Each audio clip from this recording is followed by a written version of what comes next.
ابو السادات واسلام عادل على التنفيذ. اسلام والكره العرضيه واللمسه وخطر وجوه الجول، جوه الجول. هدف التقدم لفريق التليفونات. والله سامح شوشه، والله سامح شوشه هو امام حضراتكم. سامح شوشه امام حضراتكم رايح على طول للكابتن احمد سعد جوه الجول. سامح شوشه، سامح شوشه يتقدم لفريق التليفونات في الدقيقه كام؟ في الدقيقه 12. في الدقيقة 12 من بداية أحداث الشوط الثاني. سامح شوشة يعلن. شوفوا هنا بقى، شوفوا هنا اللمسة سامح لمس الكرة خدمته وراحت.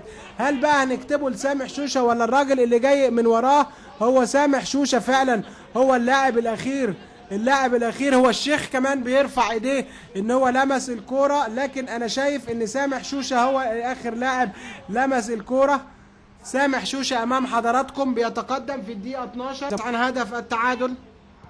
حسام عبد العال انش خطر، انش جوه الجول، جوه الجول. هو انش ولما تحب تجيب الجول اطلب انش على التليفون.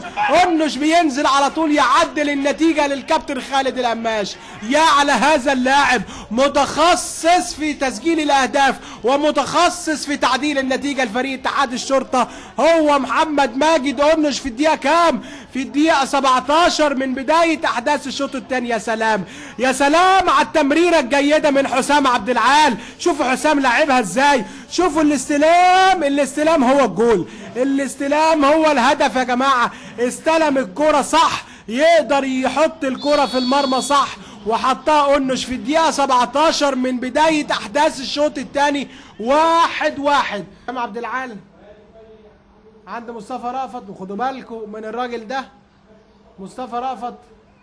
وادي الكرة حلوة عند خالد جوه الجول، جوه الجول. خالد قمر وبيحط نفسه في البرواز. هدف التقدم لفريق اتحاد الشرطة الرياضي خالد قمر. يا عالكورة، قلت لحضراتكم خدوا بالكم من مصطفى رأفت، خدوا بالكم من حسام عبد العال، خدوا بالكم من خالد قمر. وادي سعيد مراد بيضع نفسه ايضا في البرواز وفي الكاميرا معانا. يا عالكورة، يعني يحاول يعمل معاها اي حاجة مسعود، لكن ملعوبة ايه زي الكتاب ما بيقول. مصطفى حاططها لخالد قمر وطالع راكب الكورة بلغة الكورة. خالد قمر بشكل جيد جدا الراجل. يا عالكورة في الدقيقة كام؟ في الدقيقة 36 من بداية احداث الشوط الثاني. الدقيقة 36 من بداية احداث الشوط الثاني. خالد قمر يتقدم لفريق اتحاد الشرطة الرياضي وبيصعب المهمة على فريق التليفونات.